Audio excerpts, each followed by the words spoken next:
mudik ini, Nataru ini diperkirakan mulai tanggal 24 Desember sampai dengan 1 Januari itu diperkirakan kurang lebih 250.000 sampai 325.000 diperkirakan nanti. Ini objek-objek wisata diantaranya Kaliurang, Tebing Breksi, Candi, Taman Rekreasi Buatan, dan Museum dan Desa Wisata. Jadi semua yang ada ini.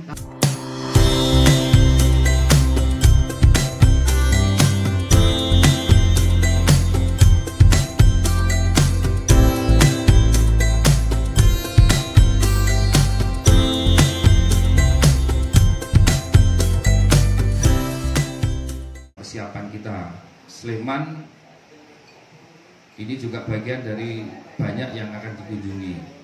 Untuk mengatasi tersebut terkait dengan transportasi, kesiapan Dinas Perhubungan nanti kalau saya kurang mau ditambahkan dengan Pak Kadis, yaitu dengan melakukan pengendalian transportasi, mendirikan posko pelayanan dan monitoring arus lalu lintas terutama di jalan-jalan umum yang akan masuk di Kabupaten Sleman. Ini pendirian posko ini ada di Prambanan, Tempel, dan Gamping seperti masih dengan tahun yang lalu. Mungkin nanti Dinas Perhubungan juga bekerja sama dengan Polres dan OPP ya Pak, dan instansi-instansi terkait. Juga nanti kita Dinas Perhubungan akan melakukan atau memantau terus antisipasi lonjakan lalu lintas kendaraan menuju objek wisata. Karena pasti nanti diperkirakan antara sehabis Bapak Ibu warga kita merayakan Natal sampai tanggal 1 ini akan melakukan kunjungan ke beberapa tempat wisata. Secara prinsip infrastruktur kita sudah siap, tidak ada yang jelek, semua mulus gitu ya Pak Kadis pariwisata, sehingga ini bisa memperlancar nanti arus lalu lintas untuk menuju objek wisata. Untuk pengendalian arus lalu lintas di beberapa simpang utama Sleman, ini Dinas Perhubungan akan melakukan sistem dengan sistem ATCS, Area Traffic Control System, yang nanti akan kita pantau terus tingkat kepadatan arus lintas traffic ini. Kalau memang nanti di salah satu ruas traffic itu istilahnya antri ini Bang Juni ini Udowo, nanti timer Bang Juni itu pantauan khusus untuk Nataru ini dari tanggal 24 Desember sampai tanggal 31 Desember 2022 dengan jumlah personel yang terlibat kurang lebih 60 orang. Tanggal 24-25 ini melakukan kegiatan plotting dan pengamanan di gereja dengan pemantauan dan pengawasan berkoordinasi dengan pihak gereja masing-masing. Tanggal 26 dan 30 Desember 2022 melakukan BA personil di pos Natal dan Tahun Baru, yaitu nanti bekerja sama ini juga dengan perhubungan, ada di pos Pam Tempel, Jombor, Godean, Ambarumo, Prambanan, dan Kaliurang. Dan juga nanti Pol PP ini juga akan berputar melakukan patroli di daerah-daerah rawan, tempat wisata, tempat keramaian, dan juga ruas jalan yang berpotensi kemacetan. Mungkin itu Bapak Ibu tambahan yang bisa kami sampaikan. Penyedia bahan pokok baik bulog dan distributor, kebutuhan persediaan bahan pokok kita makanan ini diperkirakan sampai akhir tahun ini aman. Walaupun sedikit banyak hanya ada kenaikan harga karena disebabkan juga inflasi dan juga kenaikan BBM. Tapi untuk bahan persediaannya ini disampaikan bahwa dalam kondisi aman, sehingga maka perlu kami sampaikan kepada masyarakat jangan terlalu panik buying dan jangan melakukan belanja besar-besaran. Contoh seperti kesediaan gas 3 kg yang ada di Sleman ini yang akhir-akhir ini mungkin menjadi permasalahan. Perlu kita sampaikan bahwa kuota gas 3 kg di Sleman ini memang paling banyak dibanding dengan kota dan kabupaten se-DIY. Kota kita sekitar 13.600.000 tabung setahun. Nah, untuk mencadangkan agar ini tidak terjadi kelangkaan, setiap hari raya besar ini pasti kita meminta kuota tambahan dengan Pertamina dan Ismawa sekitar 3% tambahannya. Itu mudah-mudahan ini tidak menjadi kelangkaan. Terkait bahan pokok, memang ada kenaikan-kenaikan, tapi persediaannya masih dalam kondisi aman. Bahan pokok memang Desember ini disampaikan di rapat terakhir kemarin puncak-puncak kenaikannya. Beras ini kenaikannya hampir melebihi HET. HET kan 9,5, kita 10,5. Kedelai juga 12,5. Cabai relatif aman 35, 39 lah, tidak sampai 50 dan lain sebagainya. Memang inflasi kita tinggi, DIY 6,5, nasional hanya 5,5, diakibatkan karena kenaikan harga dan juga kebutuhan yang akhir-akhir ini meningkat karena ajaran tahun baru mahasiswa yang ini sudah masuk. Sehingga ini perlu kita antisipasi karena kebutuhan bahan pokok kabupaten kota di Sleman ini paling banyak. Karena banyak mahasiswa juga, banyak restoran dan banyak rumah makan yang memang membutuhkan ini. Seperti itu. Dinas Perhubungan juga akan melakukan patroli lintas angkutan jalan di titik rawan kemacetan dan jalur alternatif. Juga pengendalian lalu lintas menuju objek wisata dengan instansi terkait. Terkait dengan kerusakan jalan dan penerangan jalan ini sudah kita antisipasi kemarin, mudah-mudahan tidak menjadi kendala.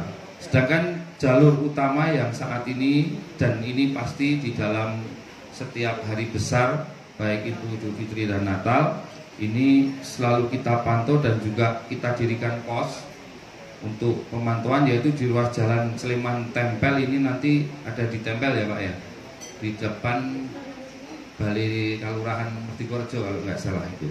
Jogja Prambanan nanti ada di pasar, sekitar pasar, Yogya Wonosari juga ada, dan juga Yogya Wates. Selain itu, Dinas Perhubungan Sleman untuk mengurai kemacetan lalu lintas ini juga menyediakan jalur alternatif, yaitu jalur alternatif ruas Tempel, Pakem, Cangkringan, Kalasan, ruas Klangon, Budian, Tempel, ruas Melati, Balangan, Dekso, dan ruas Denggung, Besi, Koroulon, Joho Lanang, dan juga ruas Prambanan Piungan dan juga ruas Gudian Nanggulan. Pos monitoring lalu lintas ini kita akan lakukan di pos Prambanan depan candi yang saya sampaikan tadi, dan pos Tempel biasanya di depan Balai Desa Balai Kelurahan Mertikorjo. Terkait dengan pos monitoring di terminal juga, ini juga akan kita pantau untuk mengetahui kepadatan arus mudik yang menggunakan transportasi umum. Ini Dinas Perhubungan juga melakukan pos pengamatan di terminal Pakem, Condong Catur, Prambanan, dan Gamping. Untuk pengaturan transportasi lalu lintas di pariwisata ini juga kita akan memantau. Kalau nanti memang ini menjadi kemacetan, akan kita gunakan sistem one way, satu arah, atau nanti kita belokkan dengan jalur-jalur alternatif untuk mengurai kemacetan. Itu dari Dinas Perhubungan. Terkait dengan kesiapan Natal dan Tahun Baru dari Dinas Kesbangpol, ini yang akan kami lakukan. Kerumunan yang itu bisa menyebabkan klaster, maka kemudian saya minta untuk dialihkan, kan gitu kan banyak di sebelah-sebelahnya destinasi-destinasi wisata. Tetapi kami juga menghimbau kepada khususnya misalnya hotel atau pihak swasta yang mau menyelenggarakan event Natal dan Tahun Baru, saya berharap nanti juga menyesuaikan dengan kondisi keluasan ruangan, sehingga jangan sampai nanti kemudian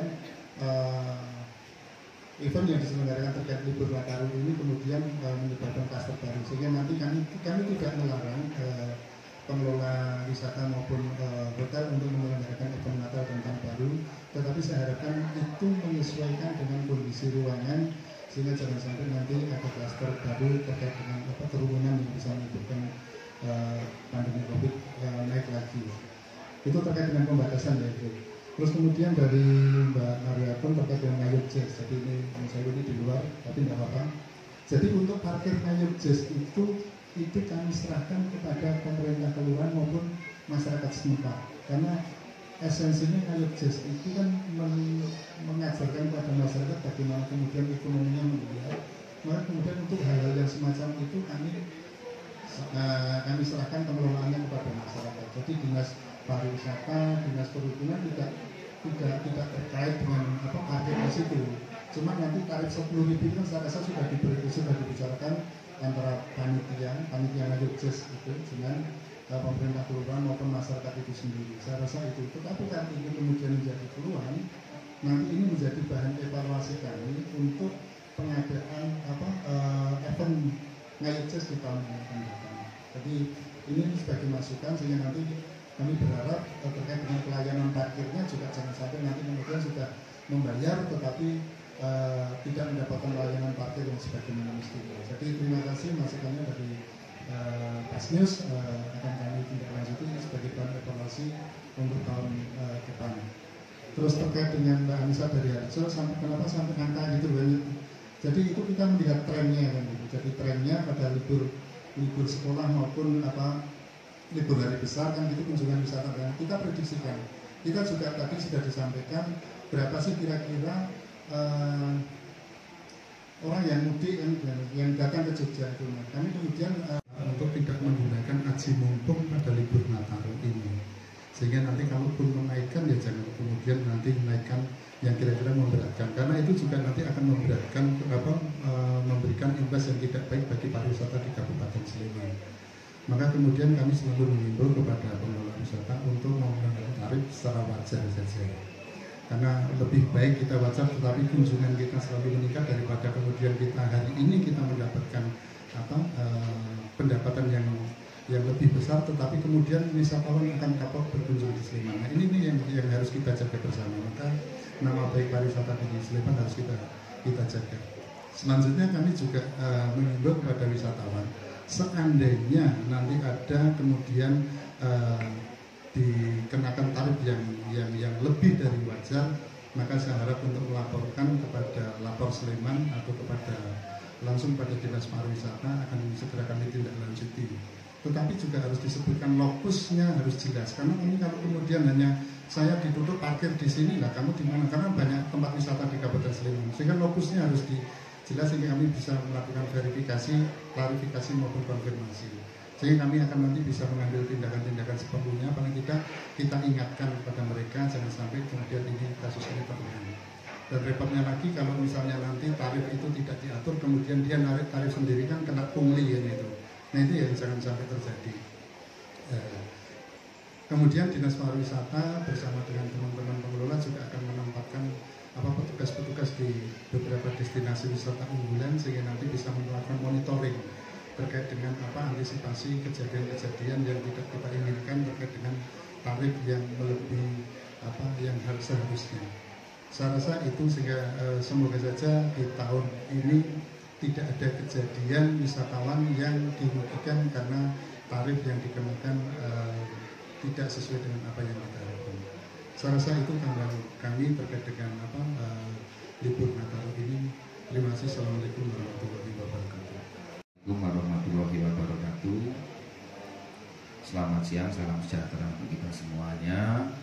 Yang terhormat Ibu Bupati Kabupaten Sleman, Ibu Adi Gustiningsih Purnomo, Bapak Ibu Kepala OPD yang sudah membersamai kami, dan tidak lupa kami hormati, kami banggakan teman-teman media yang selalu mendampingi kegiatan kita. Pertama tentunya syukur kehadirat Tuhan, pada siang hari ini kita masih diberi kesempatan dan kenikmatan, walaupun tadi Mas Bandang ada yang nyesel, ada yang senang, tapi saya bagian daripada yang nyesel karena Prancis kalah. Ya sidik-sidik mesti belum karena tuh kubul juga, tapi nggak apa-apa, saya senang. Kalah menang bagi saya pertandingan tadi malam itu adalah hanya suatu keberuntungan karena penalti Pak gitu. Tapi asiknya bikin jantung itu nanti yang jantung kan pasti deg-degan kan. Selisih babak pertama Argentina yang babak kedua Prancis. Ya, itulah sepak bola. Lanjut di materi yang pokok, yaitu terkait dengan persiapan Nataru. Melanjutkan apa yang sudah disampaikan oleh Ibu Bupati tadi, kami akan sedikit menyampaikan terkait dengan persiapan, yaitu dengan kegiatan Dinas Perhubungan kami. Ini diprediksi dari rapat kemarin dengan Forkopimda di Polres bahwa arus mudik Nataru tahun 2022 ini walaupun tidak sebanyak Lebaran kemarin, tapi juga ini menjadi perhatian kita bersama. Secara nasional itu ada sekitar 444 juta orang yang akan mudik. Di IY sendiri diperkirakan ada 3,6 juta. Tetapi ini yang akan masuk di IY. Tetapi juga ada yang keluar, walaupun hanya sedikit, 0,6 juta. Sehingga tetap masih banyak yang masuk orang dari luar ini ke DIY.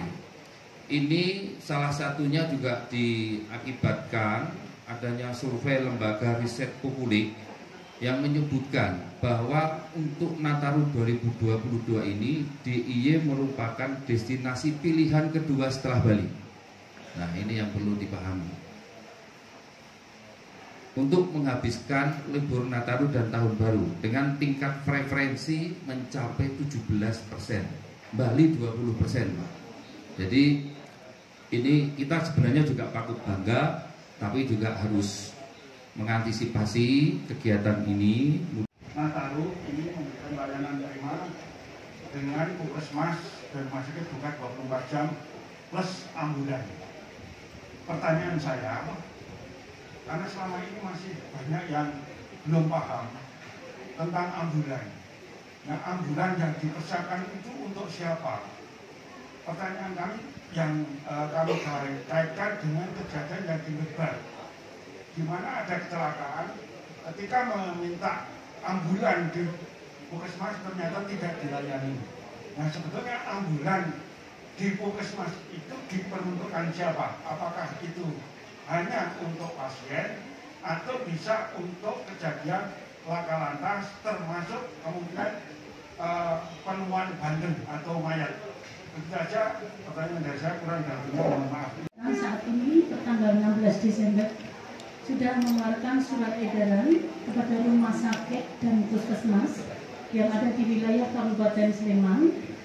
Untuk puskesmas kita ada 2, puskesmas rawat inap berjumlah 10, terkait dengan puskesmas tersebut adalah puskesmas Konet dan kemudian puskesmas rawat jalan.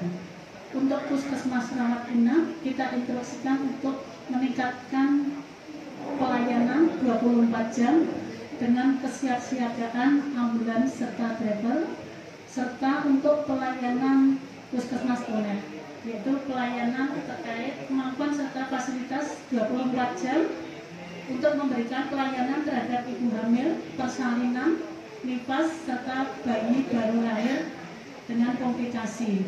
Nah, untuk rumah sakit sudah kami instruksikan untuk meningkatkan kesiapsiagaan sumber daya pelayanan kesehatan mulai tanggal 23 sampai 1 Januari, termasuk juga menyiapkan ambulan dan pengemudi yang siap siaga 24 jam, serta meningkatkan pelayanan rumah sakit Konek apabila terjadi kegawat daruratan. Nah, Bapak Ibu, kami menambahkan untuk tempat-tempat vaksinasi besok hari Sabtu Minggu masih bisa dilayani untuk kesiapan teman-teman yang mau mudik, masih bisa.